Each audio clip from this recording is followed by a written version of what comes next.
Ladies and gentlemen, the one and only Atiba Jefferson. We got DJ horns, baby. Love the horn. Love an air horn. I gotta tell you, I mean, you just heard it. This is the first episode I've recorded for season 2. Season 2, baby. I got you on the show, and I'm very flattered. I'm very excited about this. Oh, thank you. Thank you for doing it.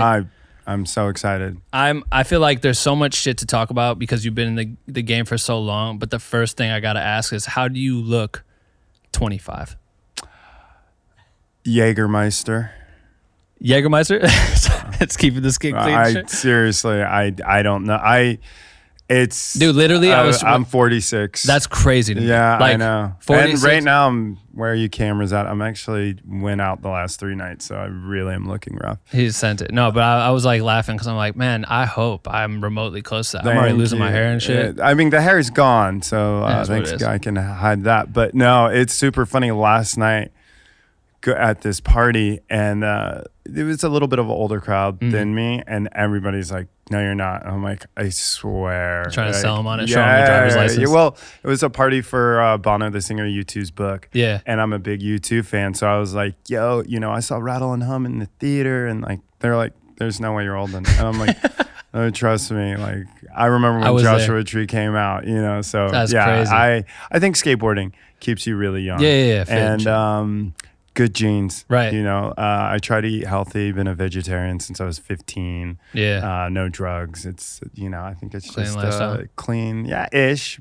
I know it's a corny way to start this shit, but no. I trust me. I'll take all the compliments I can get. But I say it because it's like when you like to look into the history of you, like 46 years in the game. I mean, 46 years of life plus like the amount of time you spent having a camera in your hands, and I think there's so much. I was about 15 is when I ridiculous. When like I did, so. I know there's like a lot of it. You were in Colorado and you moved out when you were like 18, and it's kind of shifted. But you were just telling me you actually got your start with video.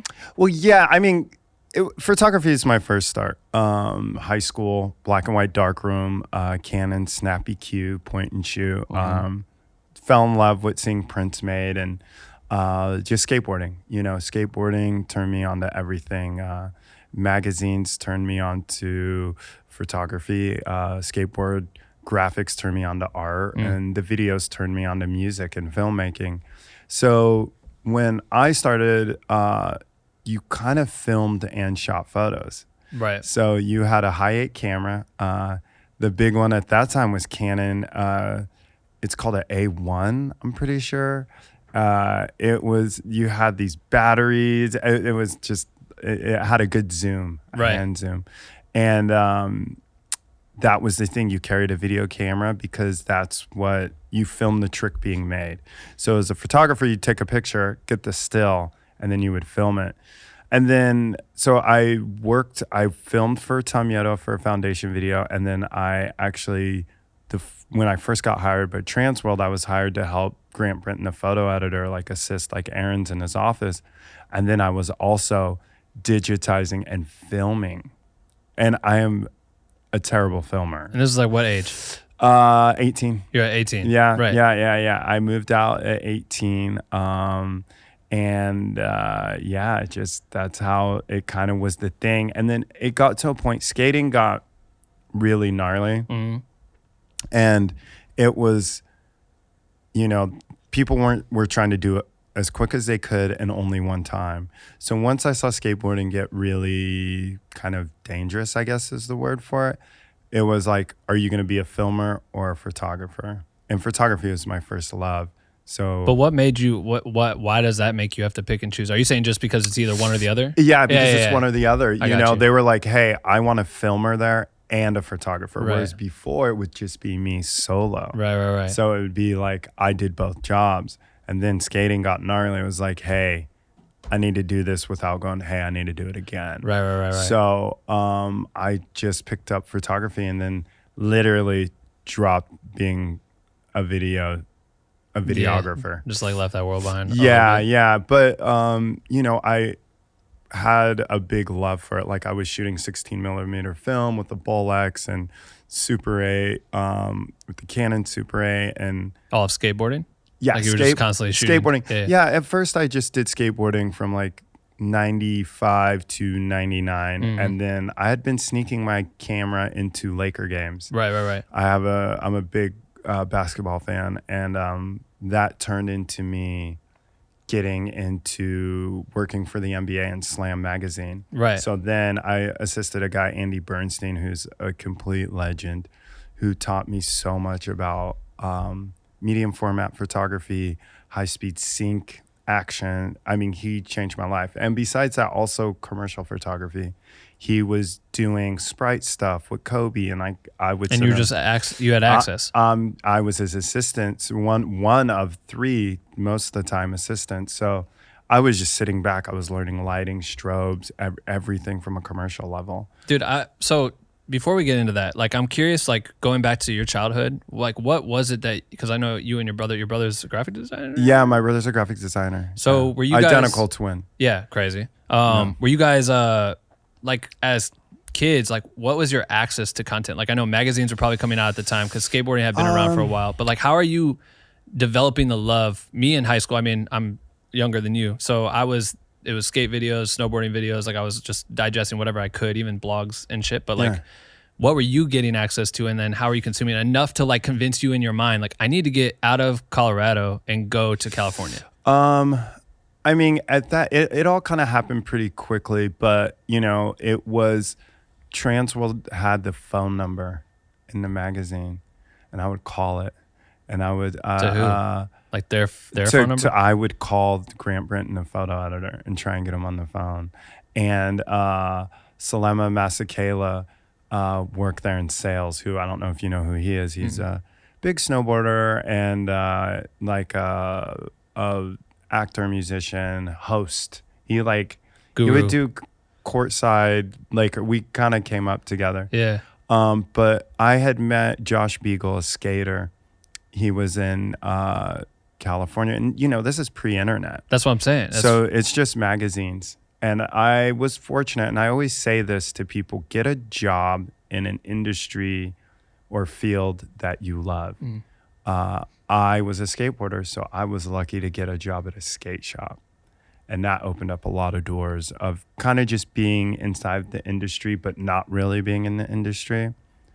But because you're getting access to all the like tapes that are coming out. Yeah, every video, every magazine. Yeah. I knew all the rumors, gossip, whatever, because I was, you know, you would call the companies to order boards. Right. So I was ordering boards and Making talking small talk? to yeah. I mean, you're just imagine if I could call someone at Canon, if any random person could get Drew. That's so crazy that they allowed that. And you know Drew's number and be like, yo, what's the new camera coming out? You know, you don't really have that access. Like, right. You know, and they probably were more willing to share some of that information back then because it's harder to leak that shit. Exactly. Like now it's so sensitive because of social media, but so you were getting like insider tips. I was, and I made a connection, and I did, you know, I had some photos ran from my hometown, and Josh Beagle was like, you should come visit California. I'd left the state once on a road trip to Vegas. I'd never flown. Wow. And I was like, fuck it. Because you basically like moved and within that 1 year, like traveled the whole fucking planet. Yeah. I went Christmas, like New Year's. And I was like, I love this. I came back and I was like, I'll go out to my twin. I'm like, I'm going to visit it one more time for spring break. And if I like it, I'm out.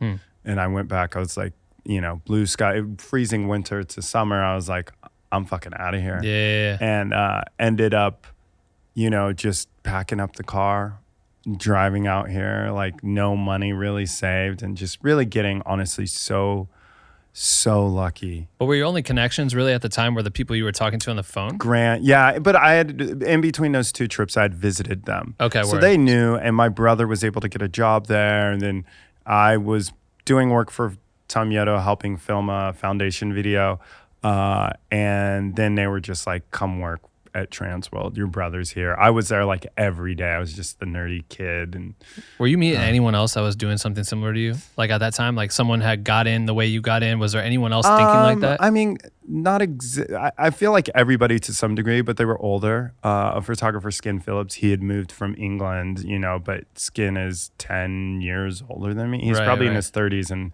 here I am 18, like just, I'm so excited. But that skating, there was a lot of more the skaters, but also filmmakers. Ty Evans, who's an amazing filmmaker. Yeah. He had just kind of moved to San Diego and was working for Planet Earth. So he was someone that I linked up with and would skate with. That's cool. Yeah, things were just a lot simpler and different than without social media and internet going, who are you? Where are you from? You know, it was way more normalized just to be like, hey, I'm here. And I think people still this day, we all connect through our phones and internet, but it's just like, it was such a different time. Yeah. I mean, you'd have to use these things called Thomas guides as maps to figure out how to get around. You couldn't, MapQuest was, I remember when MapQuest became a thing. Yeah, right. Like, the fuck was a Thomas guide? It was like a physical Thomas thing? guide was something that came out every year, state by state and city by city. So you'd get the San Diego Thomas guide, the LA one, Orange County, and it has grids. So of maps, and it gets updated every year because streets get built. Yeah. And someone would say, go to Fairfax High, and you'd go in the back, look up the index. Okay, it's off this exit. Right. That's how I get there. That's crazy. Yeah, a lot of times people would be like, all right, take the 101 up, get off the exit, go, like you're writing directions down to someone's house. Take a left, 5 stoplights, look for it on the right.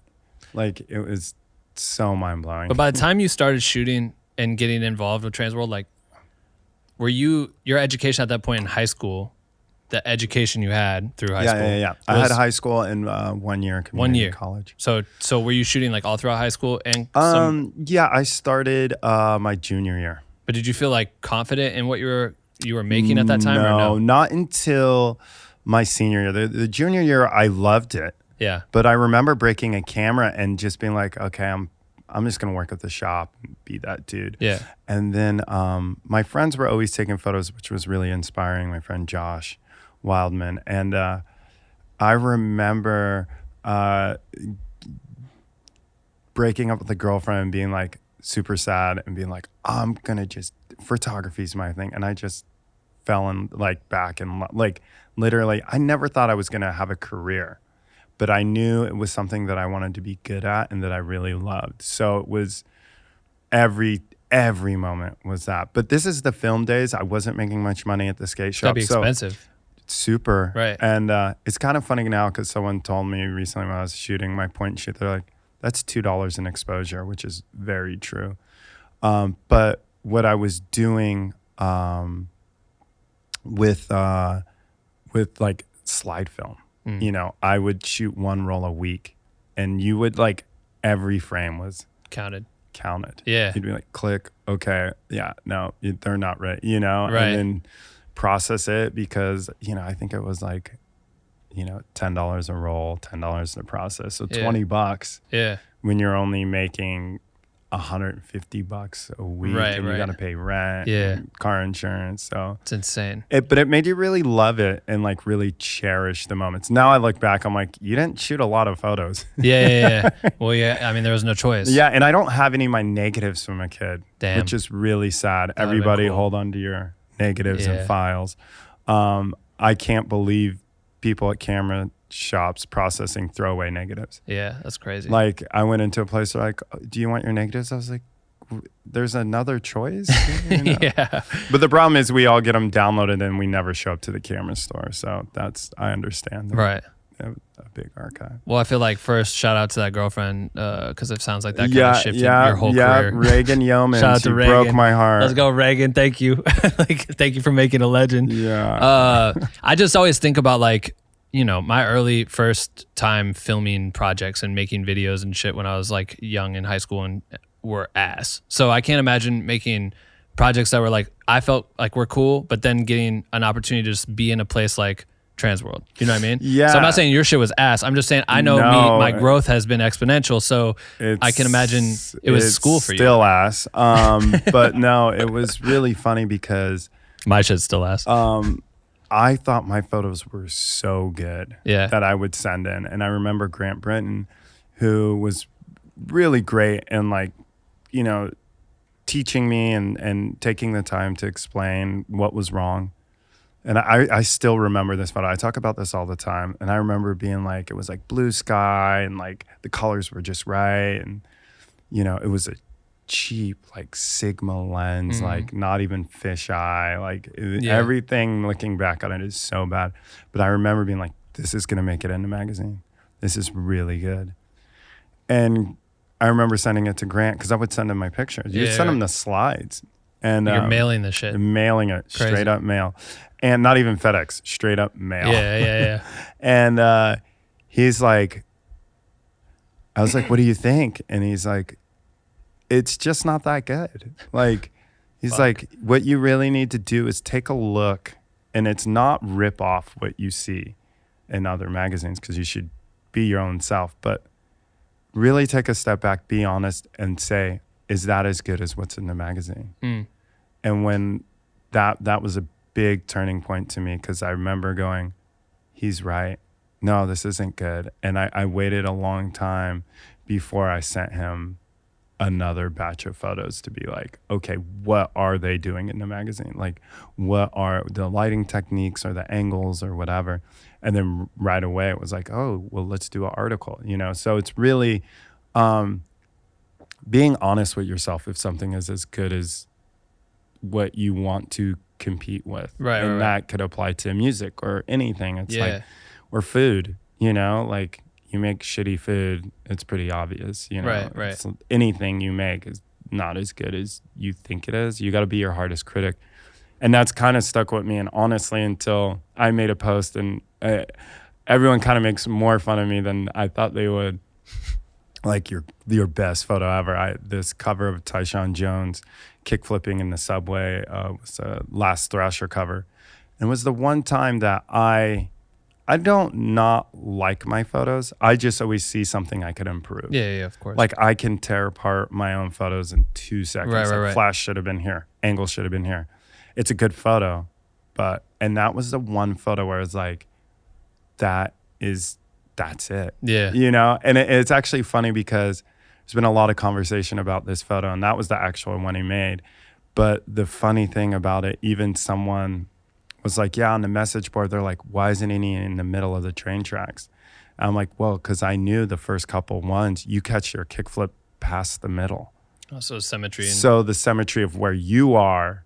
Right. But it was so funny because the people, I'm like, of course someone found something. Yeah, everyone's trying to fucking tear it apart. Yeah. Like, okay, well, let me have my moment, man. Yeah, exactly. So, because I think it's what's cool about a lot of, what I've learned so far about your story, and like, especially this part of it, like you went straight to school, like Transworld University. You know what I mean? Like, yes, yeah. Full on education, mentorship became premium for you, and your growth had to have been ridiculous in that first year. Because I can see it like night and day. Hugely, yes. And this wasn't, you would take your film to the lab, wait 24 hours, get it back. A lot of times I would drive it down at the middle of the night, like midnight. And then if you got it down there before then, it was usually ready by 9. Like I was addicted to the labs. The labs in that whole time of my life.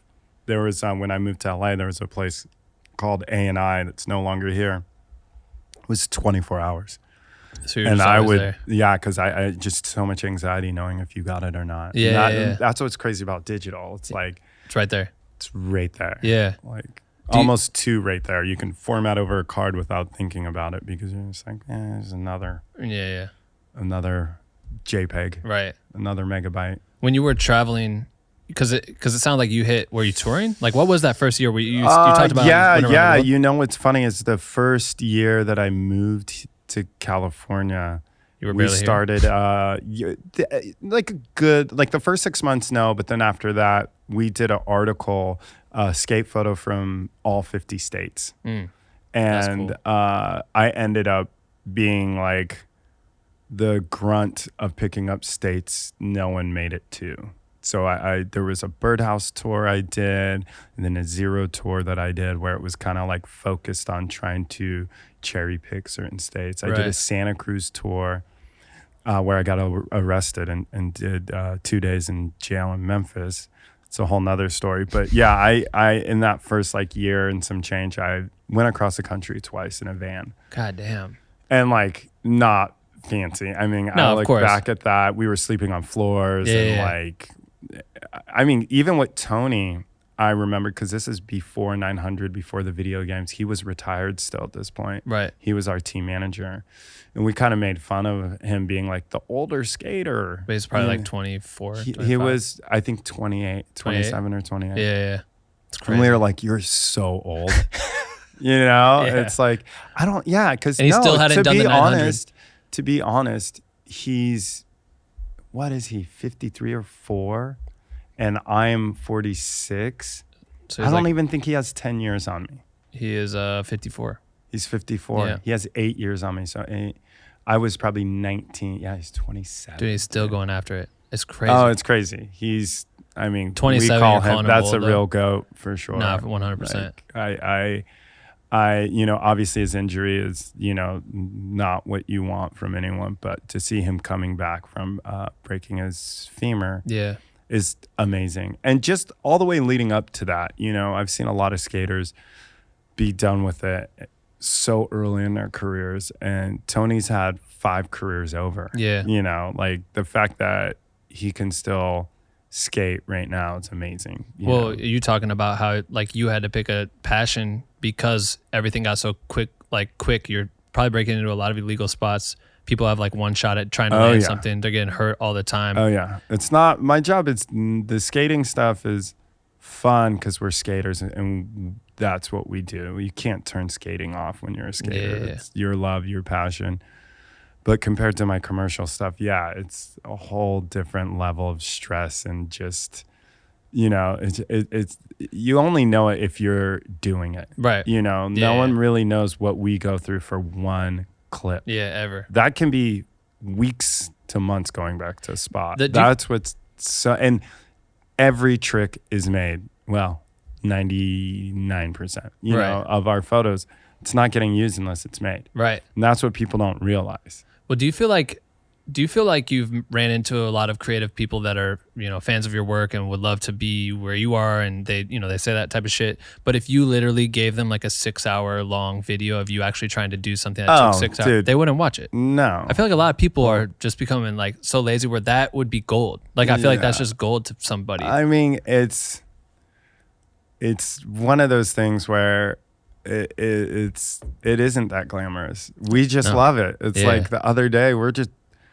I spent my day just sitting talking shit at a spot for another 30 minutes after we're done. That's like what we do. Yeah. You know, it's just like family to me. That's what's so amazing about skating is like it's a community and a family that's really tight, and you know, we're brothers and sisters and argue and joke and laugh and have thick skin, and you know, it's really something that it like is an amazing passion for someone who's been lucky to have a career outside of skateboarding and commercially be able to be on a set that has craft services and multiple assistants, and I'm not even picking anything up. And, you know, to, hey, I just left a battery in the car. I got to jump the fence again. Oh, wait, someone's yelling at me. Oh, we're kicked out. Oh, we got a ticket. Oh, the board flew and broke my flash. You know. It's insane. Yeah, the skater got mad, broke his board, almost hit me with it. You know, like that's the stuff that's like, or I could go be on Crafty, be in a motorhome. Exactly. So, but glamorous. The skating, I love it. Yeah. I still, you know, it's something that I'm always like, I'm too old for this. And here I still am at 46, which is just insane. It's awesome because I feel like what it does. But I also really love skating myself. No, I love once a week to go just skate on my own and skate for myself. So as long as I'm doing that, I want to be photographing it. I feel like what the skating community and just the lifestyle of that, or snowboarding, those things combined, for me, it's just like this very lifestyle that a lot of people will never understand, like the access to living life it gives you. You know what I mean? Because you do so much shit that most ordinary people are never going to do. Like my dad's never hopping in a fence to like go find you know, whatever. But like there's so much adventure in all of that shit where your stories you have millions of stories. You know what I mean? Like I do. I'm a million. Tyshawn's mom met us on this session a couple weeks ago, and the fence was open. And then they closed the fence while we were still in skating. She had shit. And I was just like, this is like, my mom is never jumping. My mom never is jumping a fence. That's so not cool. I feel like it's always given you, especially like you direct videos as well, and there's like just directing campaigns or whatever it may be. It gives you so much more ammo to work with through having lived this shit, being on the road, living in vans, being in people's houses. Like it's just endless possibilities with like your brain and creativity. Yeah. I can show up to a situation and kind of map it out and see it, because that's how we have to do with skating. We got to be quick, right? And, it's just nice to be able to work in all different levels for shooting, because I think unless you reach like a certain level of photography, which I think a lot of people think I'm already there, but I'm not. I know there's commercial photographers who are like, I'm not breaking out my camera unless it's a really big production. Yeah. And I respect that. But I also, me being a skater, I'm like, that's your budget. If I'm into it, I'm doing it. Let's rock. And that's, I feel like, my curse and blessing sometimes, because I still don't have an agent. Yeah, okay, cool. Because I have that as like a thing. Because I'm like, you are fucking busy, bro. Like, I'm just saying I'm busy, not killing it. But the amount of work, like if you look at from the lifetime, and it's interesting because when I was listening to other interviews, I was like, oh, let me just hear what else people are fucking talking about. I don't mean to make you repeat a lot of things, but it's like you seem so happy for another good year. You know what I mean? Yeah. And I think that's a huge problem for the creative industry, is its longevity. Like finding longevity in this career lane, I guess, is like, it ain't easy, but you're proving that it's possible, right? I also think you want to be as good as you can be at a thing. And me being an excellent skateboard photographer, so people think, it helps you carve out a lane, but also applying that to other things. And that's just like the learning process of skateboarding, right? It's like, okay, how did I do a kickflip? I apply that to everything in life. And like, that's my whole thing.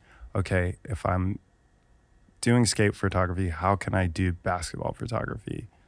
Okay, that's how. Right. I want to do lifestyle. Okay, this is how. Yeah. And for me, it's really just being so lucky to photograph things I'm a fan of. Mm-hmm. So I'm always very passionate about my subject matter. And I think that hopefully comes off in my photography and working with the people, the clients that I have, because then they're hopefully, they feel that love and response. Whereas like, there's been a couple of instances where I'm like, I'll never look at this picture again for a photo shoot. I don't like that.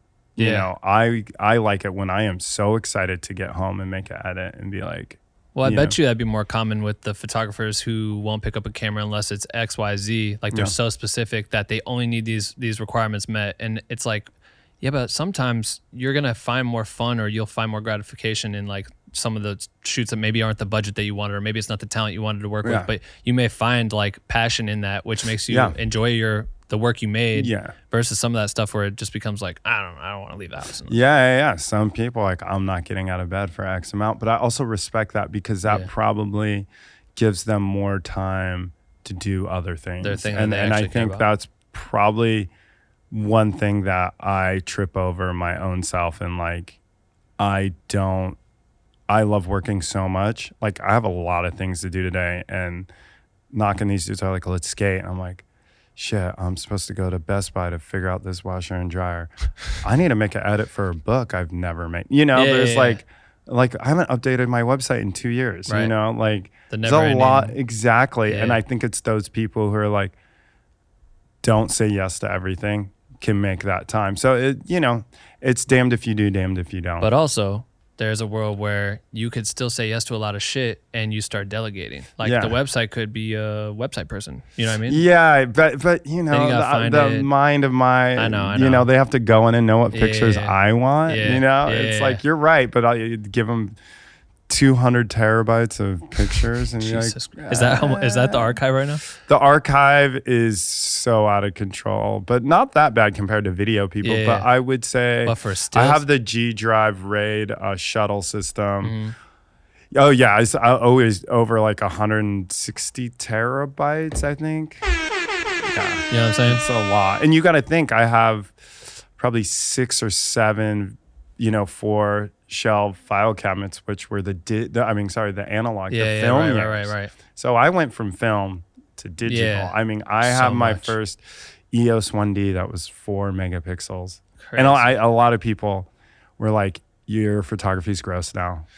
Like when I went digital, because I was like a film medium format dude, and it was really crisp and sharp. And then I just love technology. Yeah. I love cameras. I love the progression of them. So I didn't even care. But I remember people, in the sensor was cropped. It wasn't even a full frame fisheye. Right. Like, yeah. People can't. And see. I'm like, it's gonna stick. It's gonna Trust be a thing. me. Yeah, and, right. Here we are later. That's it's so like, sick. I can't get people to let me shoot film half the time. So. Yeah. Like being on the road, where you haven't like, when you talked about doing the 50 state tour and shit, like how are you seeing your prints then? Like were you just saving it? No, everything was mostly slide film because Slides, that gets the best scan for print. Right. No, you had crazy. A bag of film. Jesus. You just chucked it in, and then you came back from a 2-week trip and see what you got. You see what you got. I have this story, which is kind of hard to explain. You had to have been there. I was in South Africa for a 2-week trip, a very like Bob Burnquist, Muska. And what I would do, I'd count my film at the end of the trip and write it on a note. So I went to a lion park, like for a safari, where you drive, which is insane. I don't think this is probably still there anymore. Right. But you get in a car and you drive through. And I stayed an extra day to do like this tourist stuff in Johannesburg. And I'm 23, maybe 24 at this point. And the skater who brought me around, he had a car. And I remember I had it just in like, all my film just in like a shopping bag, like safe. Very so safe. Dumb. Yeah. And I remember like feeling like us going over, because it's a lion park, so it's like a dirt road. Yeah. I remember kind of hitting bumps and feeling the floorboards of the car. And like you couldn't get out. Like lions were like walking up, like one lion batted and broke his brake light. Jesus Christ. Like, you got out, you're dead. Yeah.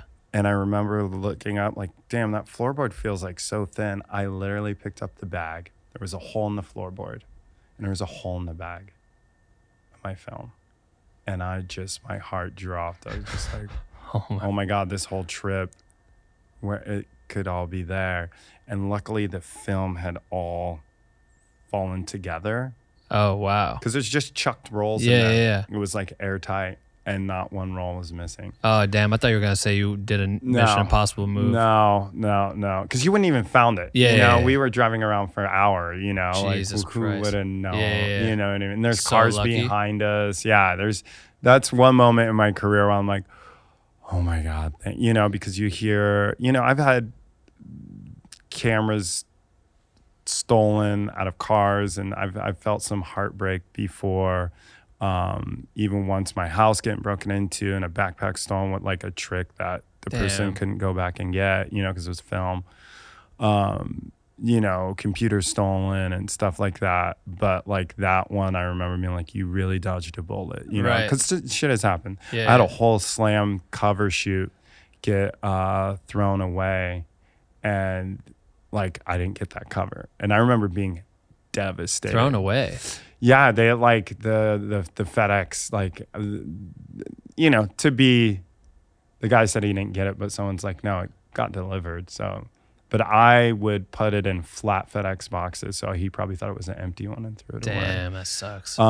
Yeah. So, and I remember being devastated, and Andy telling me this story about a whole bunch of film getting thrown away that he had shot a basketball game. And it's just like, things happen. Things do happen. I know. It's not the end of the world, but it definitely fucking hurts. It feels like it. It feels like and it. now I look back at that stuff and I'm like, yeah, it just makes you think a little bit better about not to mess up. I get so paranoid when we leave shit in the car. Like I try to, it's got to be for like a moment. You don't get paranoid? No, I don't. Leave it in the car. Yeah. No. But there's road trips that we have where there's no way we could take it all out to go grab food. So I've tried to park close enough and just like constantly looking. The smash and grabs are too quick. Crazy. I mean, especially San Francisco. Oh, fuck that. On our skate trips, we were doing a lot of trips for Supreme. And I remember it was always like, don't leave anything in the car. And someone had bought, I think it was a leaf blower, and had left the box in the car. The leaf blower wasn't in the box. Yeah. Someone smashed the window. 50-50 shot. And there's an empty box, So it's even me with like files, like I try to triple quadruple backup. Yeah. Everything. Right, I know. It's not worth it. And it doesn't cost that much anymore. It's like, and now I'm trying to do that 160 to the cloud, because I had a fire where I lost a big, probably like a year of film. Holy shit. So what I do is fireproof file cabinets, and I'm like, I'm not perfect. I had a hard drive go down that I was like, that wasn't backed up. Now I have to hit the client for one of the shoots. So always try and back up right away. Things fail. Right. I know. So what I thought was cool about you going into the NBA, first explain that transition and how you got picked up, but then also I'll get to the point in a second. But I'm just curious, how was the transition for you coming from skateboarding, where you were able to find and navigate that spot? I know you were sneaking your camera into games. Yeah. How, did you start? People see your work, or were you just? No, my brother really kind of two things happened at the same time. Right. There's a guy, Herb George, shout out to Herb, who was working for Slam Magazine, who was a skater, snowboarder, that was familiar with my work, that knew my brother, I think is how he got my number. So I did a high school shoot for Slam. Right around the same time, my brother was working for this magazine, Warp, that would buy photos from the NBA. So back then, you would call up this guy, Joe Amati, and buy photos. Okay. It's so crazy to think of how this worked before the internet. But Joe and my brother were talking, and Joe, I shout him out all the time because he was like, hey, have your brother send a book. We're always looking for new people to work with. I mean, this is the 90s. It's so wild, the luck that I had with this. But Joe put me in contact with Andy Bernstein. And Andy's one of his assistants, this guy, Garrett Elwood, who's still a very good friend of mine. He took me under his wing for a whole summer of shooting the WNBA's first season at the Forum. That's crazy. I'll just sit next to me, just come to the games. I'll explain everything. And then the Lakers started. It was actually unfortunate because there was a lockout. And right when I was thinking I was going to get my big break to be working with Andy, I was like, oh my God, what if the NBA, Yeah. Then they figured it out. Andy was the first year of Staples, and he was like, hey, I would love for you to just come work for me. And I was driving back and forth from LA to San Diego. I was like, I just got to commit. And I ended up just moving up here and really just, like not necessarily getting paid for every game. Like I would go to every game just to soak in knowledge.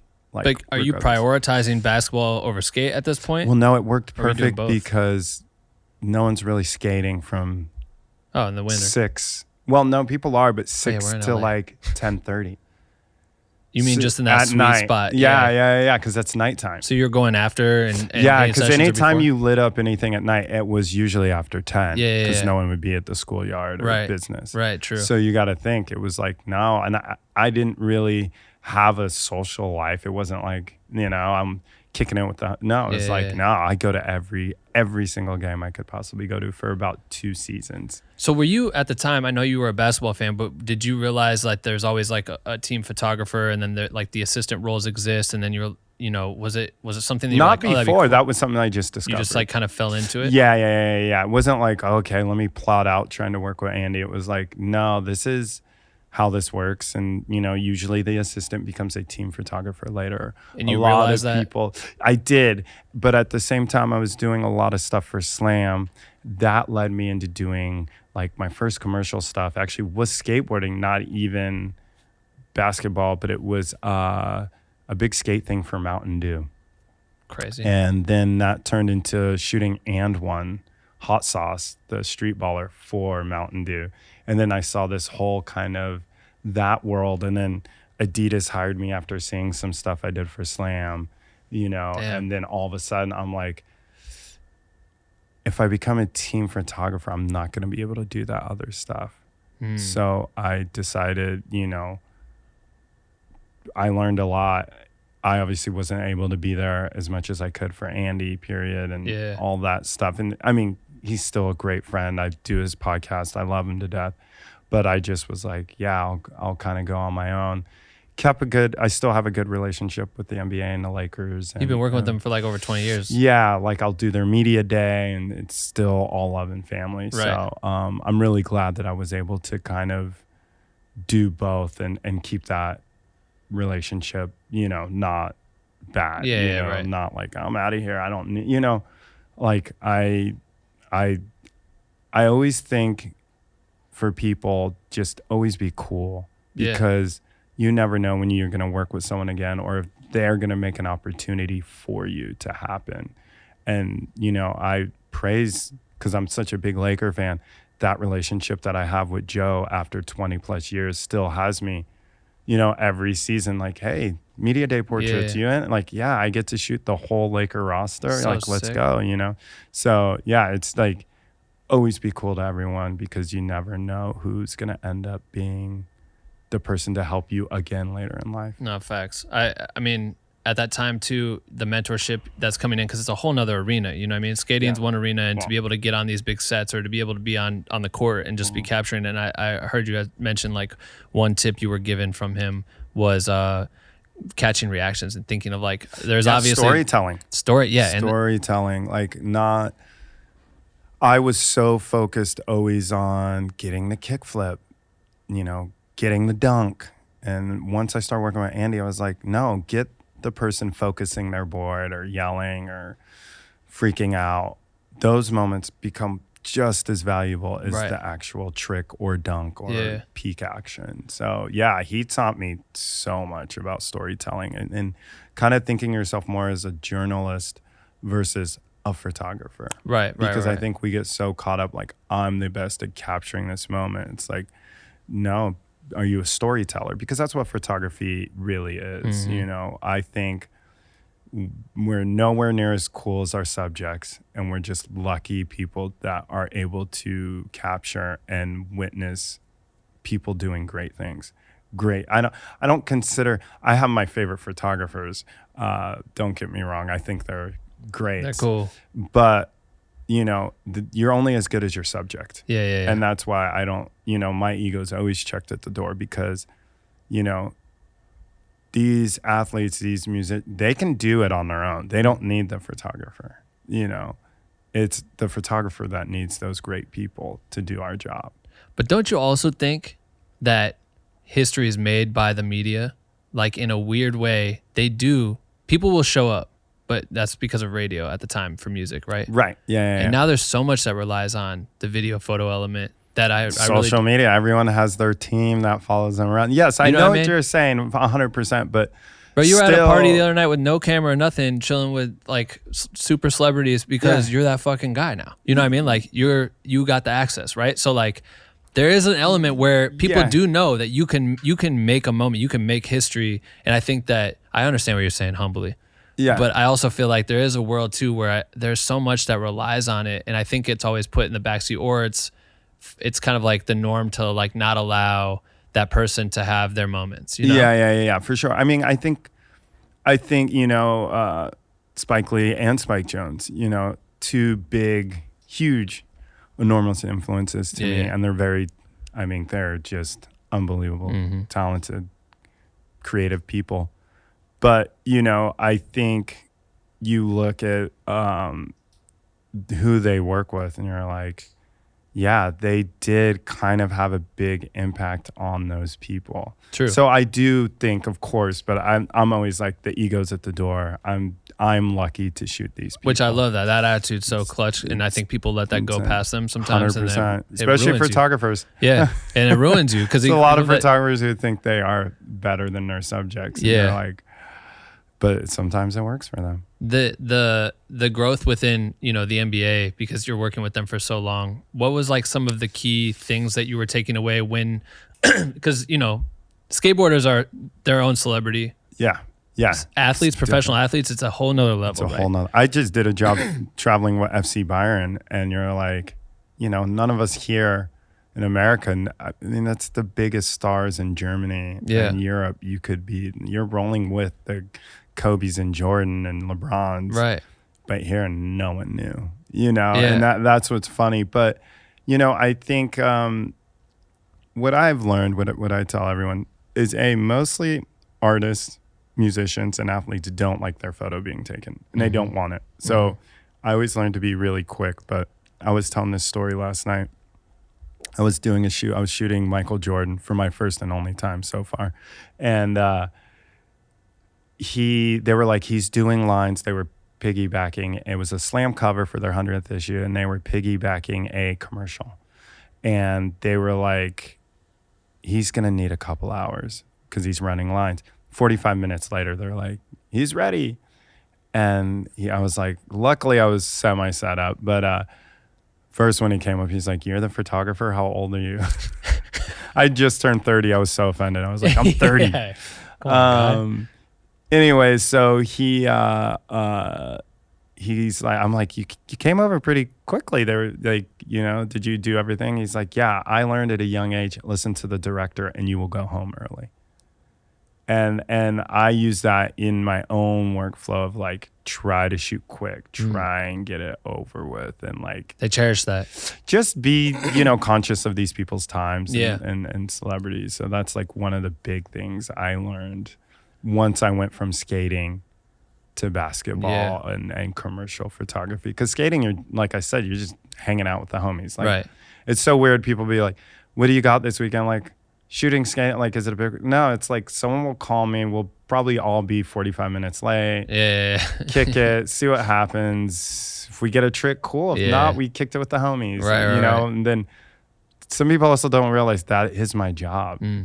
That's what Thrasher pays me to do. But the snappiness that you learned early on of like, bro, like people are getting hurt quick. I got to get in, get this thing knocked out. Like that parlays into you these never want to jobs. ask someone to do something again. But the ability to learn how to be able to like shape your light and do, get the right image. Like being able to deal with that with top tier talent makes them probably like you, which I would assume leads into like your networking ability. Like networking is 80% of this job. Right. People skills, 80% of this job. Right. You could take a okay photo. I don't want to say a bad photo because no one likes a bad photo. Yeah, right. I don't even consider myself the best. I just know how to take a picture and make sure it's in the can and we got it. Yeah. But the biggest thing is... I'm going to stop the podcast real quick just for a second to talk about the illest thing I've ever done as a creative. And in my opinion, that was start the Black Window Cream community. Creating like an online place for creatives of all walks of life, whether you're just getting started or you've been doing this for 25 years, for everyone to be able to come into a safe space and connect with each other has just been so motivating. I see people share their ideas, provide tips and tricks. They're offering job opportunities if people are getting hired. They're connecting, they're building friendships, like real authentic friendships by just being in this creative space together. It's such a cutthroat industry. And I feel like we're always just pitted to be against each other, to try to flex on each other all the time on social media and stuff. But this is not that. It's the exact opposite. The walls are down. We're all just with each other, like as if we were in some massive coffee shop, just shooting the shit. So if you haven't joined the community, I highly suggest you check it out. BWNC.com/join. We would love to have you in there. It's $1 for the first month. Come and say hi. We'll see you in the community. All right, let's get back to this podcast episode. I mean, that's why we're spoiled with digital. You can just go, we got it. Yeah. Before it was like, I need to shoot a couple extra frames, maybe bracket just to be safe. But now it's like, first you're going to fix it in post. Second, you got it. And just be content as long as you got it. I did a shoot the other day with a band, Green Day, and was like my first time shooting them. And I'm a big fan since a kid. And, they were in the studio. It was just like a quick pickup shoot. And I knew their focus is cool. They're psyched to shoot a photo, I'm sure. But no, they're in the studio. They're tracking. They want to get to the recording studio. Yeah. So I just made it really quick. And everyone's like, we got it. I'm like, yeah, we got it. Yeah, we're good. And it's that confidence and knowing that I got it has me go, okay, we can move on and let them get back to what they're doing. I feel like the first time I ever got remotely recognized for my work was because it was like the quickest edit I could have turned around, and that was stuck out to this client so much, like, damn, what he's already done. Yes. And that thing was like my hack to this world. You know what I mean? Yes. It was much easier because I had computers and shit and it was digital. But that's a big thing, is just being responsive and like, here's your Dropbox link right away. And being confident in the work. Yes. Like, I understand that. Yeah. Did you feel like, as you were starting to build with some of the, like, I know you were with Kobe for fucking like every ring and Yeah. you know, a majority of his career. So was it like, I mean, obviously when you're with a team, there's a family oriented relationship because people rely on you to get their images, but on top of it, like you're there regardless. So either people are going to like you or not as a photographer in their face, but like building some of those relationships, especially with the athletes, did you find some of that leading you to like other client work? Because, you know, if 100%. the athlete likes you, they're going to suggest 100%, you. Yeah. 100%. Do you have any like, memories on like that's, some of those things? I mean, someone who's been really great recently is Candace Parker. Candace Parker's requested me for like 2 shoots this year. That's cool. And that's just that relationship, Yeah. you know? And I mean, tons, you know, because not even if it's the athlete, the people who are hiring can see that you've worked with the person or have a relationship. But yeah, I mean, crazy one. Ewan McGregor was like, we did a shoot. He had me up for a shoot that they needed for a VW thing. Yeah. Like, it's one of those things where it's amazing that that can happen, you know, so easily. So it's always, you know, something that's where I go 80% social skills. Right. It's really 80% of like being cool. Just be cool on set. People are like, that's someone I mean, that goes for my team, you know, my Digitex assistants. Like when there's people that are really tense on a shoot and stressed out, I'm like, that energy is on everybody else. Yeah. I can't have an assistant who's like, right. Like, you know, everything's got to be, unfortunately, yes. Right. And relaxed and everything can be done. We'll make it happen, no problem. Because that's what I tell my clients, even if it's not perfect, let's just say yes and make it happen. Right. I love that. I feel like it's what's interesting about it. It's like the doors can open in many fashions, right? And I think like getting that access, but you developing that early on to be able to be likable, I guess, was like, I don't know if you knew indirectly, like just because your friends were the ones that you're skating with. And I grew up poor with a single mom, and you know, you never took anything for granted. She was a hippie, and she is a hippie. She's still with us. You know, that really taught me to be, I don't know, just life is better when you're just nice. Yeah. No, it's just super easy to not have any guilt about being an asshole or, you know, screwing someone over. It's like, no, if we're all just cool, life is pretty actually easy. Yeah. You know, that's the way I look at it. Well, what's funny too is like your Rolodex of people that you've been nice to is like an absurd amount of people, right? So like you've just been blessed to be able to work with so many incredible, talented athletes across the board, right? And you build this thick Rolodex, and it's like, I have problems remembering people's names all the time. I'm really shitty at it. I'm terrible. Are you? Oh, so bad. So if you reconnect with someone that you used to like, you lived in a van with for a little while, is it usually easy to remember? No, I mean, it's usually that, but it's just like the once meeting, and you're like, do I remember you? Yeah, I feel like I met you before. Yeah. You know, I always try and be like, we met before, like, you know, when I'm kind of doing it, but you know, but I also don't shame people and they don't remember me. Yeah, of course. And especially celebrities. Right. There's, you know, it's actually funny, fully name dropping. My brother will love this. Let's do it. But Kendall Jenner is someone I've shot in multiple times, and I have met just like in passing. And I'm always like, the guy who, and the last time she's like, hey, so good to see you again, you know? And finally. they're like, no, but every time I go, I shot, she's like, oh, I remember. Oh, no, I thought you were saying she didn't remember. No, she's like so sweet, because I'm like, how you meet a gazillion. Right. How many like PAs who are bringing her to set does she meet in a year? Right. Or how many photographers do they work with on a daily, you know what I mean? 100%. Crazy. At least 100. She probably does 100 shoots a year. Yeah. Easily. But she's fans of people too. So, you know what I mean? For that, there that's was, really cool. It was actually really funny. We were in New York, and I don't want to slaughter his name. So this is bad because there's no way I only slaughter names. But a dude from Stranger Things was like, you're the guy from Epically Later. Yeah, that's tight. And I'm like, that is so cool, because I was like, I love your show. You know? But what's up, little kid? Yeah, so tight. Yeah, exactly. But yeah, it's one of those things. It's really one of those things, remembering people, that really does help in life. But I am not perfect at it. That's well, for sure. I mean, you just Like my talent. If you're in front of the camera, I'm gonna remember you. Yeah, But of course. It's more, people that work with people. I'm always like, just try to, Well, I always look at it like at one point when we were like building and you're building your crews and you're finding your people, it's like if I really look at who do we all know as a collective, and like if we really want work, all of those people are connected to other shit. Yeah. You know what I mean? So like utilizing those Rolodexes for not to take advantage of them, but like that's probably a benefit called of networking. Yeah, it is a networking. real, my brother is not, my twin is not as, I call myself hyper social. Okay. I'm a very, like, I love talking to people, meeting people and doing a thing. And, in this town, you end up, meeting a lot of people that are famous and successful. And, it's funny because so many of those people are so nice, and you kind of realize like, yeah, they, they're just normal people. Yeah. But when you tell the stories, like yesterday at the Bono thing, Brad Pitt sat in front of me, but I volunteered a community center with him. This lady had flown in to this book reading Bono was doing, and was just, it was very Hollywood. It was like very funny how we were like celebrity row. Like there was everybody was there. And, it was so funny because when Brad sat down, I've met him a couple times before and volunteered with him for a long period.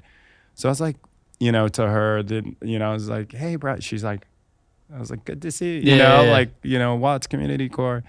And, the way that sounds is so ridiculous, especially to someone who loved Troy. Right. But, it's kind of this town when you're just being, excited to network and build and just do the thing. And as cheesy as it sounds, but it's like, that has gotten me to so many places. And that's where I go back to just being cool, treat people like human beings. Exactly. And you find yourself in some really cool situations. Yeah. No, I love that. That's so cool. Just sometimes that it's like shows the value too. When some people come in, they assume like, oh, this person's a photographer, they're probably not good. But then all of a sudden they're seeing you connecting dots with like super celebs and shit. Yeah. It just makes them be like, oh, okay. So, well, but it's also, you meet the coolest people. I need to give him his flowers because I have it in my phone. But there was an artist last night. Edge was like, yo, you got to meet this person. He was a photographer. Amazing. Shot a ton of Tom's Waits up, but also this oil painter. Like, he's obviously insanely successful. But that's what I love about it. It's like, he's just like a random looking normal dude. Yeah. And then I'm like, oh, let me see some of your stuff. And I'm like, what the fuck? Like, this guy is goated. He is psycho. Under the radar, though. Yeah. And it's just like, that's why I always think it's cool to just meet. And, we exchanged info and like, yeah, let's stay in touch. And, as cheesy as that is, when you're not too cool to do stuff and talk to people, you find yourself meeting so many cool, great people. Yeah. It's like learning how to navigate that world and allowing people to feel normal without, because that's like most of the time when these super celebs are like in the environment, people are bugging them for shit. They want them for shit. Yeah, 100%. I don't remember who I heard say it. They were like, I can always see people in my peripheral or whatever, however you say that word. Yeah. But I can see them and all I'm thinking about is what do they need from me? Like that's their feeling every day. Yeah. So if you're coming in as a photographer, obviously what you want is a cool connection to be able to shoot them in an exclusive format. But you're not gonna pull out the camera. You know what I mean? No, I had a famous musician friend. We were at a Laker game. It was halftime in the smoking section. And we were talking and someone asked for a photo and he was actually like, I'm so sorry, if you don't mind, I only have a couple minutes with my friend, if that's okay. And that's when it hit me, because I knew he didn't necessarily want to tell this person no, but even myself, if I see someone famous taking a picture with someone, I really don't bother people. Yeah. But unless it's someone I'm like a psycho fan of, I'm gonna be like, oh, someone already broke the ice. Right. Yeah. Let me I get can in go there. over there. Yeah. And when he said that, I was like, I'm not bothering anyone ever again unless I really, you got to He's like apologizing to the fan. Yeah. Like, is that okay if I just don't do this one time? Like, yeah. They're like, no, I fucking flew here from Arizona. I'm on vacation. I want a fucking photo with you, celebrity. Like, yeah. And it really made me think of, you know, the time that those people's lives get taken away. It's crazy, man. All the time. Yeah. It's really, yeah, and you know, that's why I'm like, gosh, you know, just being normal is fine because I can go anywhere and no one's bothering me. Yeah, right. You know, so you know, shooting Slam magazine, did you do over 100 covers? yeah, over 100 covers. Fuck? Yeah, I know. It's wild. How do you prep? Like, how were you? I mean, 100 times, but how would you go? But even skating, there's like, I think, there's a couple hundred cover. I think of it, and every time it's still the most exciting thing. You have a copy of every one of them? Yeah, I think I do. Yeah. I think I have. It was super funny. They did a book, and my friend Blake Anderson, shout out Blake, I'll give him his flowers. He came to my house. He had the book, and we actually went Instagram live. This was pandemic. He's like, I want you to go through and show me every cover you did. Yeah. And that's when we count. Now it's over 100 because that was like 2 years ago. So how do you, when you're doing, you know, that many covers, right? Like, how are you reinventing the wheel? Like, when you go in and what are you doing to prep? Like, well, it all depends on the thing with Slam. It depends on what time and access we really have. There's a lot of times you can't. Regular season, maybe 5 minutes. You know what I mean? Okay. So there's a lot of times you can't reinvent the wheel, so to speak. You have to just be content with like, I'm getting this player on a seamless holding the ball. Right. Is what it is. Yeah. Or it's like, no, we get to shoot J. Cole. Let's have him sit on a basketball court outside. You know, so it really, you know, I try to make everyone different and be something of different, but I also realize sometimes the goal isn't to make everything new. It's get it. Yeah. And just get it. Yeah. Because the new thing is the person. Most cases, it's just, you know, it's white seamless, black seamless, whatever. If you have that person looking good, that is the goal. Right. Is there standout moments to you of like where you actually had time to creatively come into it where it wasn't rush jobs? Isn't that funny that you kind of like... Yeah, I mean, Kobe was always great to shoot with, and he always was very into it. And, you know, the cover I did where the 3 trophies are at the, you know, at his feet. Yeah. And that shoot was great for me. And I did him with American flag and, you know, him defending himself. Everything we kind of did was pretty not stock. Right. I mean, there's actually a shoot that I have that only one photo ever saw the light of day that's really amazing.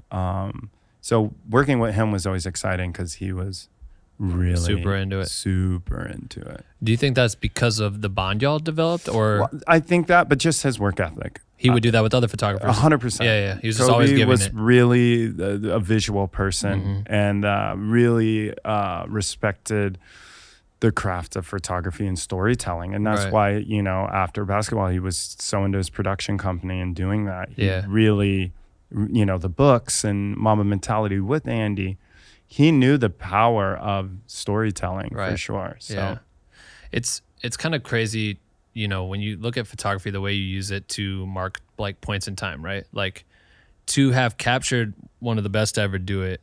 And same with Virgil, skateboarding, you know what I mean? All these people, like, how is it for you when you look at it? Because it's always bizarre when someone passes and it's really sad. You've caught them in this light that rarely anyone's ever seen it. It's one of the things that I actually didn't really think about. You know, Keenan Milton was a good friend, and you know, we lost him when we were all very young.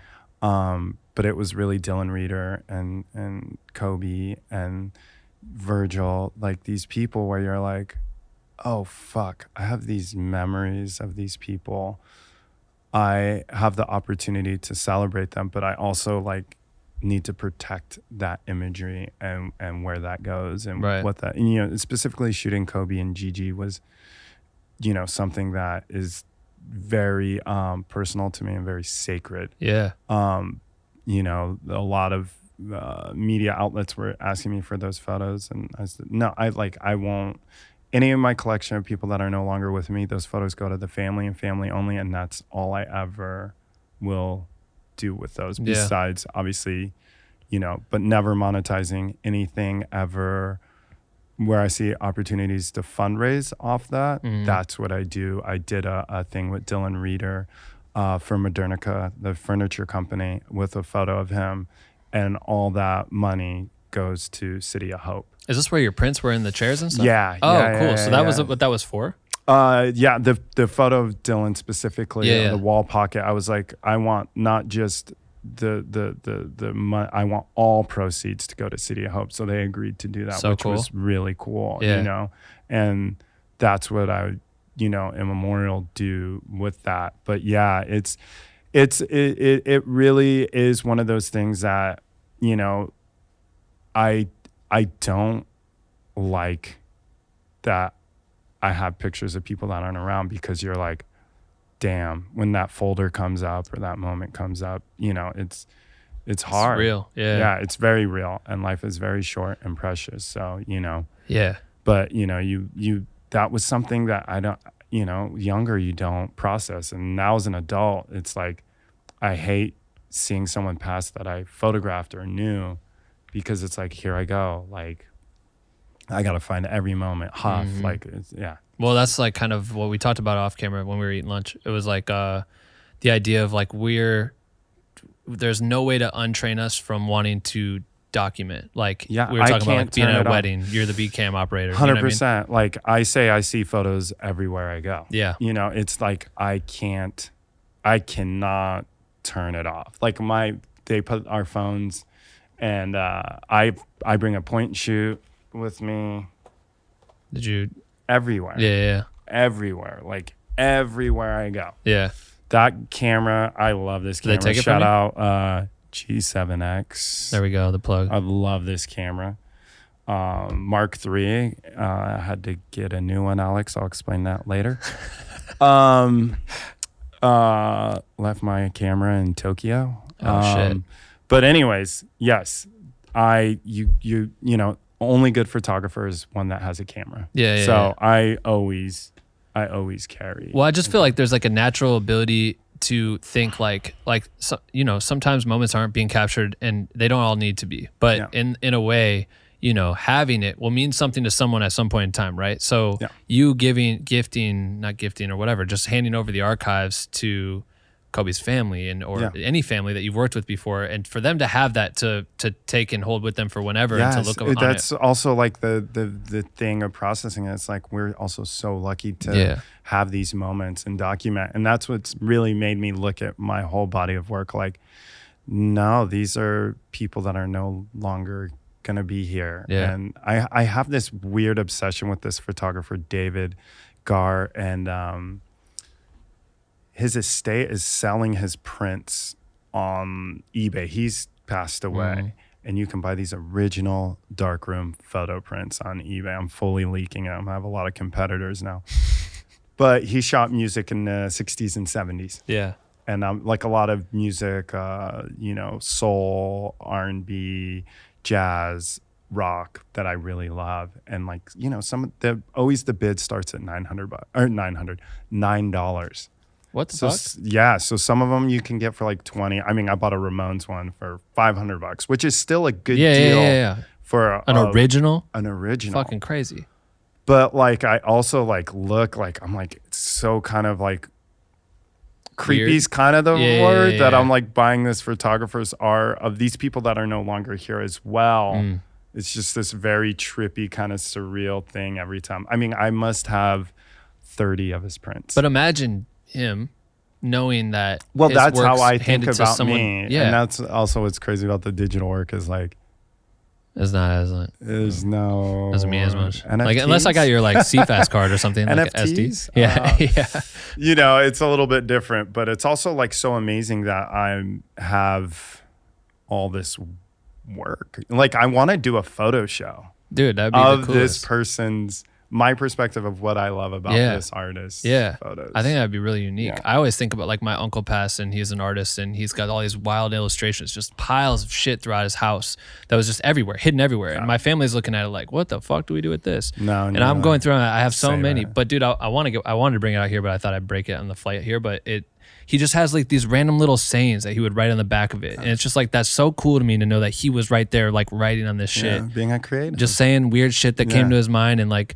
left it for whoever to find it. And I found it, you know, like it's inspiring. Well, I think that's what's amazing about older people. I was with a woman, I'm claiming she was probably in her 70s or 80s, but she was like the one homie I kicked it with last night at the party. Oh, really? Yeah. She's so dope. Yeah. She like, it was so funny. I was like, do you want anything from the bar? I was like, just checking on her. She's like, see if they have mezcal.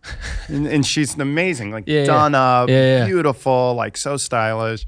I just loved her. Like, if they don't have mezcal, get me a tequila soda. It's just like, yes, I want to be old. I want to be an 80-year-old man who's like, a Jaeger in the butt. Yeah, exactly. I like the Jaegers. Is that your favorite shit? Oh my God, Jaeger? yes. I went across. I did a thing where we biked across Iowa, and it's like a thing they do once a year. And our bus, I think we got like low key sponsored by Jaeger. I think they really just sent us like a couple of bottles. Sick. But we were beer bonging them.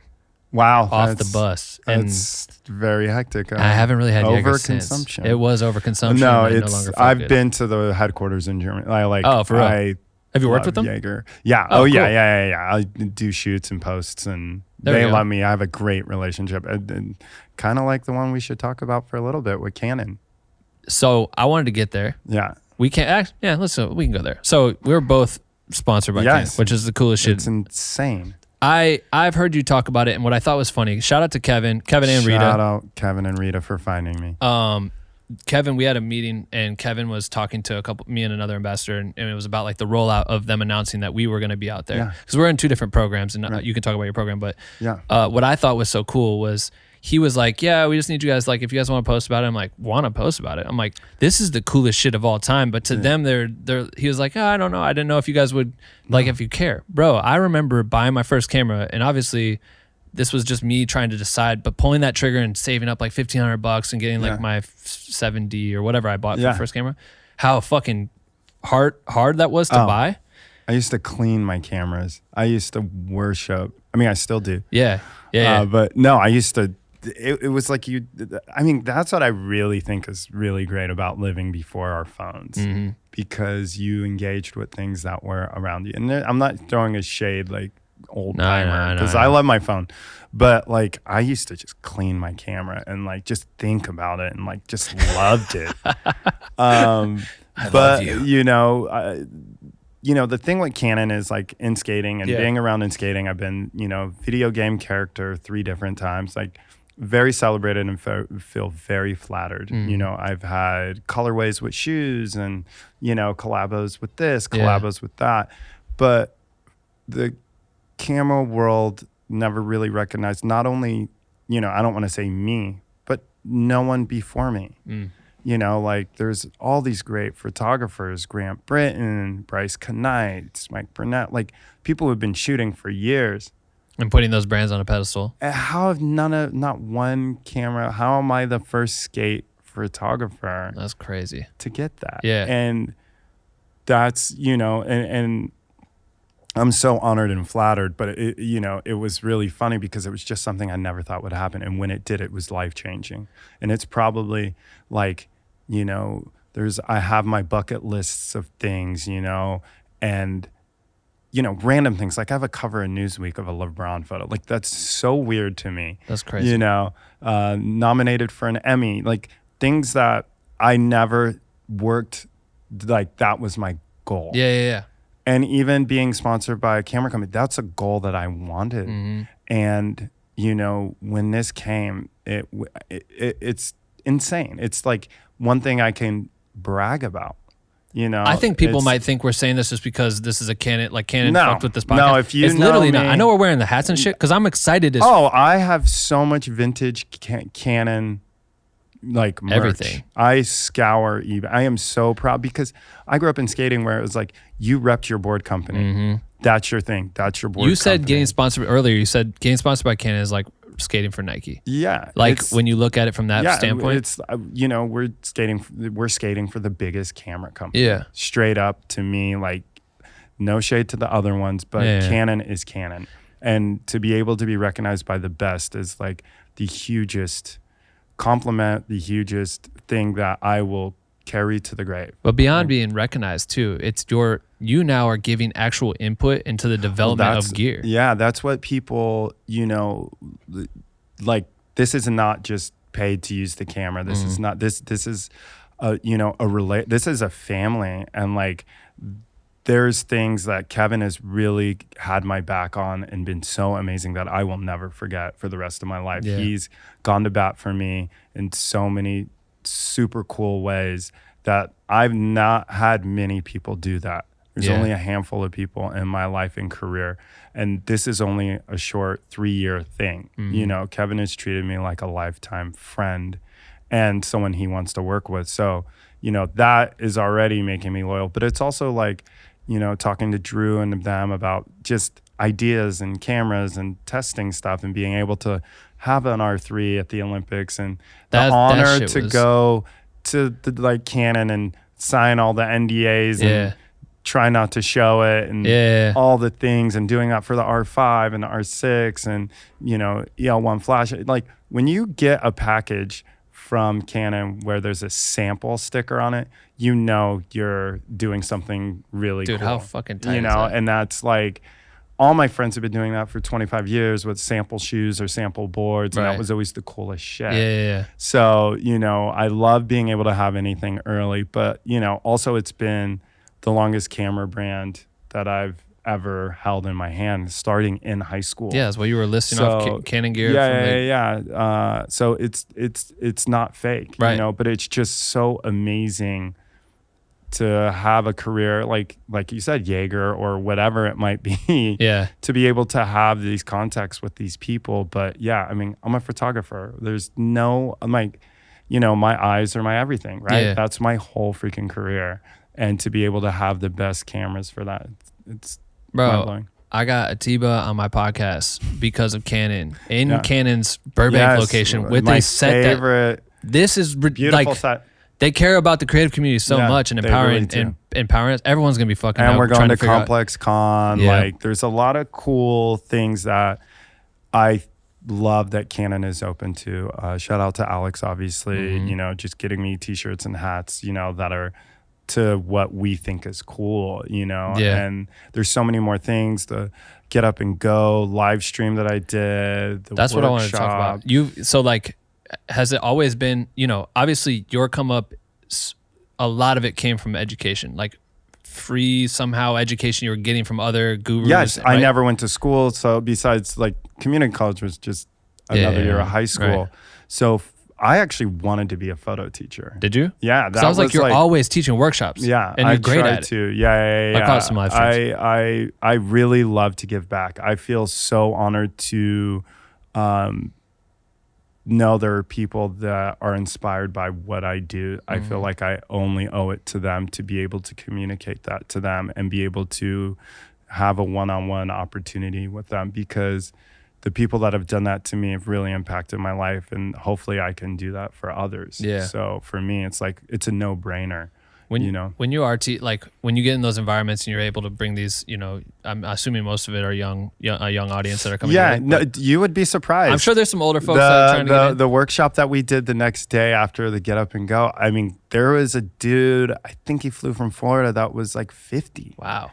And because I made a joke, I'm the oldest one here. He's like, I don't think so. And that's amazing. I really try not to be ageist and know that age is just a number in people what they want to do. So the next day we did a 25-person workshop, and it was so amazing to see how psyched everybody was. So it's just, I just think it's a great opportunity to make everybody happy and talk about cameras and photography and get people together that are creatives and love to create. So if say you get a room full of people that are fairly new to the game, what's like one of your favorite things to lean into when you're trying to educate? Like, whether be cool. be cool. I'm not even talking f-stops and Yeah. shutter speeds. That's down the road. The basics of photography, I think, is social skills, communication, being cool, don't panic, that type of thing. And then we dive into, okay, what does a camera actually do? Right. You can only really teach, even doing that live stream, I was like, okay, this is a sequence, this is a fisheye, this is a flat, like it's trying to quickly- really hard No, to jam pack stuff in and give people the opportunity to like digest it. So when I kind of have that, and I really love Q&A stuff, I really love giving them the floor to ask whatever question they might want to. Right. Because I think about it like, imagine if I was able to, which I was able to, thankfully, ask Spike Jones and Grant Britton. Bro, I was literally just going to ask you, like, what questions would you ask them? Like, what were some of the questions or feedback you would get from them? I was always a nerd, so it was always kind of the tech stuff. Yeah. But, now I'll still do stuff with Spike. Like I worked with him while he was directing Jackass 4, the intro. Yeah. So I was on set for 4 days doing photography for them. And I just sit there and watch.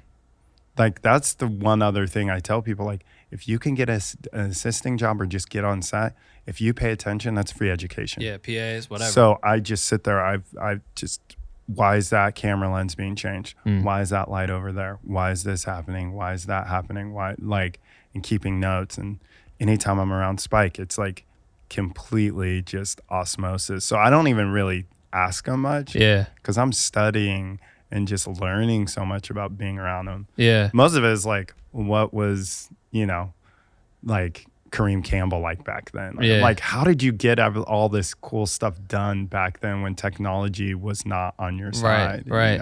Yeah. It's more that stuff and just fanning out on them in general. I really fucking hope that there's a Spike doc at some point because it's like to not have access know what? to. There is the Epically Latered. True. There is that. Yeah, because he's such a unicorn. Yeah. There is not. I know. He's not doing podcasts. That's where I wish there was a 6 hour. Not on Instagram. That's insanity. I feel like there was an account I followed for a minute there that is. people said was his. There is. Yeah. They only had like I no one really. No, there's no posting. Yeah, I think like, it's like a weird name like Potato Robot. Sean remembers it. Potato Robot. Yeah, right. We're just burning your Yeah, account. go follow. And we're about to get 1 million followers. So is Kevin and Rita and Alex too. Yeah, Everyone's gonna be like, "Yo, what's up with that Canon plug?" Yeah. I feel like that's where you would want like the long, just someone rolling the entire time on someone like Spike to be able to get what you were getting by being in shotgun, just kind of like observing. Yeah. Like, what a fucking amazing opportunity. Yeah. Oh, it's insane. But that's everybody you've worked with, like you've gotten a way to be a sponge to so many people and then take that and, take whatever gem you got. And that's why we do this fucking podcast, man. Because it's like anytime you have an opportunity like that to open a door or feed anyone with any insight, it's an incredible opportunity. And you said you did your homework. We've been talking about stuff I normally don't talk about. I was hoping. Yeah. I know sometimes it's like. This is like a really cool one where I'm like, wow, this is cool. Like it's definitely taken a different shape without even consciously doing it. Look at the camera. And only as good as my team. Yeah, baby. Shout out all y'all. I'm curious about like, what I thought was crazy is you were like, yo, I fucking bought a house in LA. I got a house for my mom's for fucking Christmas. Yeah.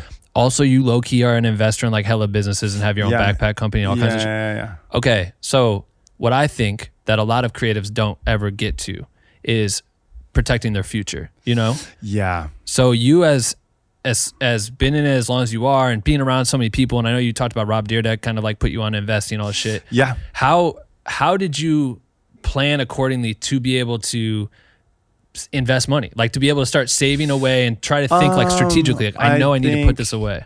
Well, friends. I grew up like real poor, like food stamps and free government cheese. So I've always been used to a lifestyle that's not super materialistic. Mm-hmm. I kind of spoil myself a little more than I ever have in the last couple of years, but fuck it. Yeah, life's too short. Yeah. But it was someone, Rob told us to invest like pre 2K. And don't get me wrong, we lost our asses. Yeah, I heard.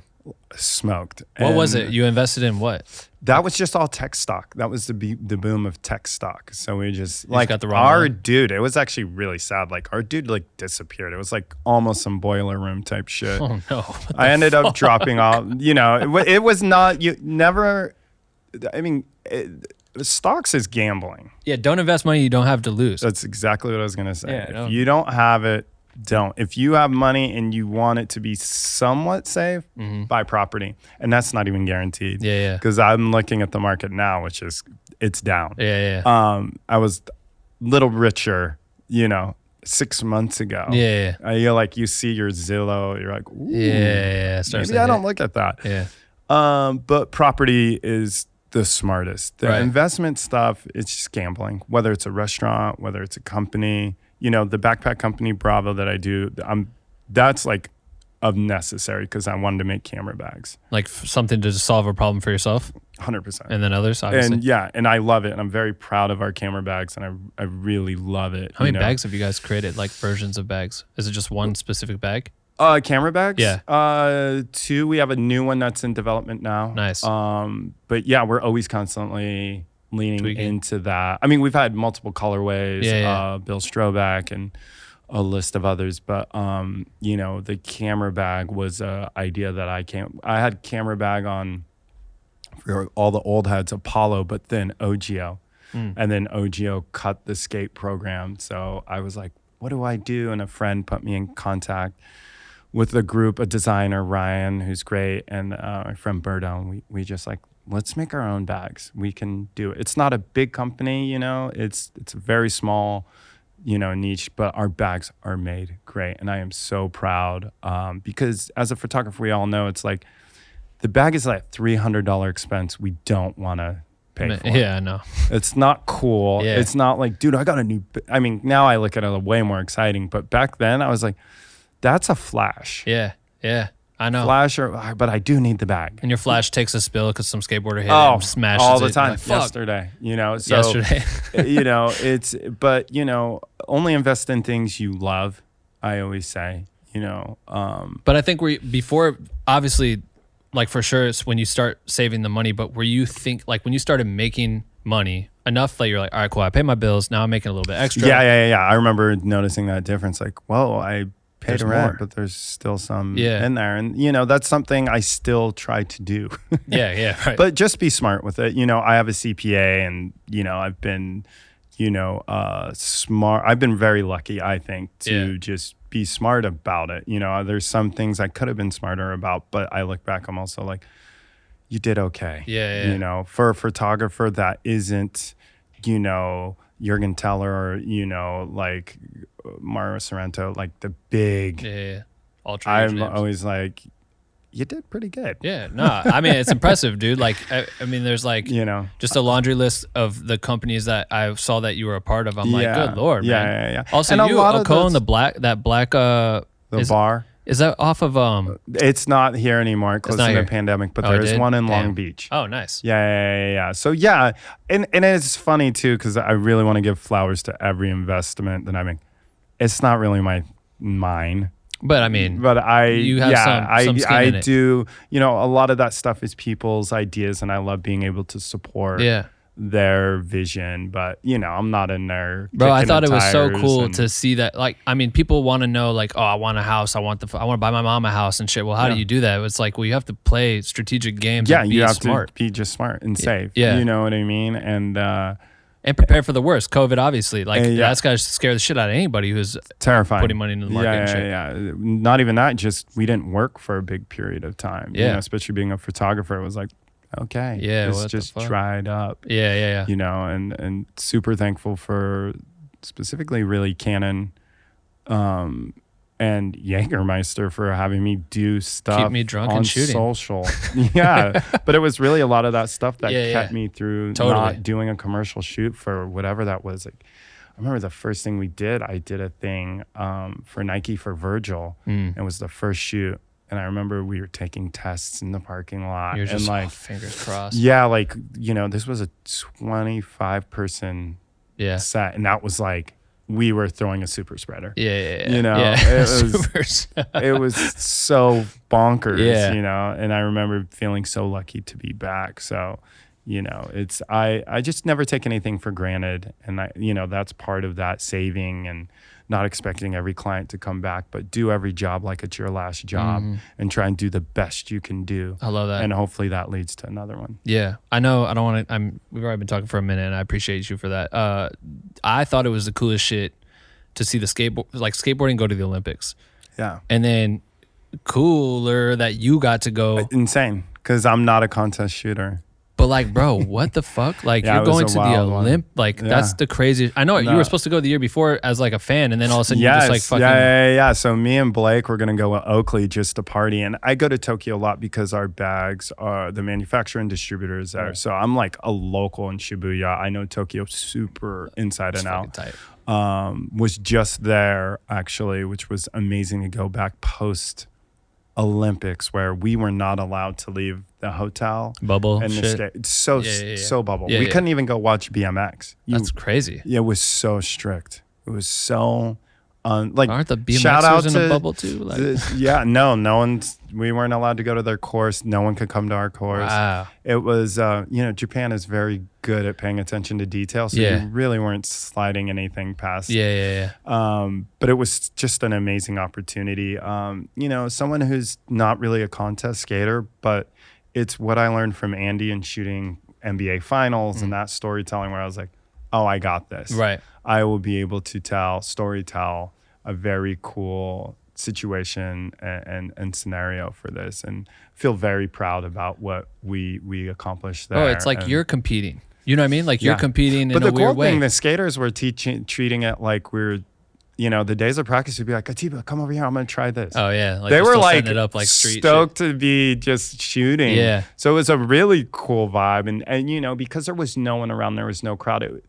To me, it was really special and really intimate. And I did shoot a couple basketball games where they didn't have audio and no crowd. So I look back at that stuff and I'm like, what I thought was going to be the new normal, obviously, luckily it isn't. Right. But, you know, are really cool things in my lifetime where I'm like, wow, I was really front row for some really crazy things. Yeah, I guess if you were shooting a basketball game, I mean, it's already weird when you sit like courtside. I've only gotten lucky enough to do that once. I've only done that once. Sit? And have a beer. Because for me, I heard about that. You got to think I'm used to being in front of those people. And now you're just chilling with. But the thing is, you could never have a beer. You're just shooting the game. As great as the moments that I've seen from a court are insane. Right. Like Vince Carter slam dunk contest in Oakland, and you know, obviously Game 7 Portland, and so many of these historic moments. But it's really funny that like my whole life until like I think it was a year of the pandemic where Fleet's like, yo, let's go to a game. And I'm sitting on the pine now, you know. And shout out to LAFC. I just got to sit pitch side for the championship game, which was so freaking insane. That's so dope. Shout out Adidas for those tickets. It was unbelievable. I'm a big LAFC fan. I don't know if you saw those highlights, but no, I didn't. Oh, you didn't? Bro, I'm the worst sports fan. Like, I'm so bad at it. It really is kind of, to me, very sad how MLS is overshadowed. But the stadium looks insane. Stadium's insane. The crowded, the people are amazing. But like what we did to tie it up to go to penalty, it's crazy. So bonkers. Yeah. It was, you know, like I said, I've seen some shit, you know. Yeah. And this was like, I can't believe I'm seeing even crazier shit. Yeah. Do you feel like you would ever allow someone to curate a documentary about your life? Yeah, I mean, I feel like I'm an open person. I'm like, there's probably my brother makes fun of all the day in the life videos that are on YouTube. Yeah. There's hella videos. He's like, you got to make a mixtape. Yeah. Dude. You do the same thing every time. Well, do you feel like when people come to you like video elements, a majority of the videos I've seen all tend to have some sort of skate element to it too? Yeah, I mean, are people always going to come for? Are they pitching you on that or whatever? Well, it's just like Turnstile. It wasn't, but like I still thought that was sick. I mean, you're saying my music videos? Yeah, music videos. Yeah, some do, some don't. You know, I guess I lied. Turnstile did have skating in it. Well, Turnstile did with Cater. But even there's like hidden ones. Like I did a video for American football. This video. and there's That's no fucking skating, but I had P-Rod have a cameo because I You're just like, always you gotta put 'em try somewhere to put one subliminal Yeah. thing, and you just gave me an idea for a music video that I'm directing next month. But What? yeah, us. for this band Lies, but there's like a reflection thing and they wanted dancing. And now I'm like, no, someone should do a skate trick. You'll all see when the video comes out, be but hard. not like it was all supposed to be dancing, but what if someone does like a kickflip? That'd be tight. That'd be so sick. Yeah. Cause we're going to have like, a mirror. So it's just their faces revealing, like a vertical mirror. So that'd be it's just sick. their faces revealing their face. So the reflection is someone that's behind camera Bro. dancing. Or like Rodney Mullen, like We'll leave Rodney. He's a unicorn, but we'll I'm just- probably hit P-Rod. But I'm just saying the way he would do street tricks and like moving around. Oh, if you work he's- that into a dance element. Yeah, you could. What? Freestyler actually is a good call, but I'm saying stationary Yeah, tray no, flip. that'd be hard. Just That'd be like, hard. Yeah. you that's know. sick. But yeah, I always anything I do, skating's the coolest shit. Yeah. No, I feel You know, no one's gonna be like, I don't want any skating Right. involved. I'm always like, no, skating is cool. Skating is always kind of pushed style and art and culture because it's from the streets, and I Right. think that's something that I'm always proud. Like people are like, what do you do? I'm like, I'm a skate photographer, first and foremost. Yeah. That's all I am. Yeah. Nah, it's embrace it, man. I mean, that shit's like what creates the drive and creates the Trends. the look, It's and yeah, insane that's still skateboarding, but because it's from the streets. right. There's not many things besides hip hop and punk rock that are actually from city center streets. Right. And that's what makes that culture always vibrant because it's always fresh and new. Yeah. It's not something you pay for and have a country club or, No. you know, a polo, you know, like It's like that 120 stuff- bucks and you can move around Exactly. and you're good to go. Yeah. And skate parks are free for a good part of our country now. So there's really no excuse. No, that's so true, man. Literally we could talk for fucking ever. I Yep. appreciate you doing this 100%. Of course. At the end of every podcast episode from season 1, where we did 220 Yep. episodes, this is a little different. I make you come up with a hashtag, and I'm gonna tell everyone to go to like whatever. By the time they're listening to me talk about this right now, whatever photo you have just posted on your Instagram, they're gonna go and comment this hashtag, so you and I both know that they listened to the whole episode. Oh, so yeah, whatever you of want it to course. be, it's gotta be, you know. So that way, it's a little nugget. So we're gonna see this thing pop up. What do you want it to be? Be nice. Be nice. Yeah. All right. So hashtag be nice. Atiba photo at Fatita. Atiba photo. Yeah, yeah. And then tag me at Ben Reverse World, and then we'll both know. And that's Cool. always like a cool little thing because Yeah, we'll yeah, probably get totally. tags in like 4 Yeah. years or some shit. Yeah, we're like, Um, oh damn. But man, I appreciate you. Thank you. I know Canon for making this happen. Yes. You guys heard me. Like I'll praise him till. Well, I know we damn can dead. edit this. Is be nice too generic? Be nice is like I mean, does the hashtag, you know what I'm saying, get messed up by other ones? it could be. You could call it be real. That'd be weird. That's the No, I'm dude playing. from Cypress Hill. No, it's the well, it is that, but also then there's that new app and like everyone thinks of that. Shit. Oh my god, I still haven't done that one. Don't. yet. It's all good. You don't miss Um, anything.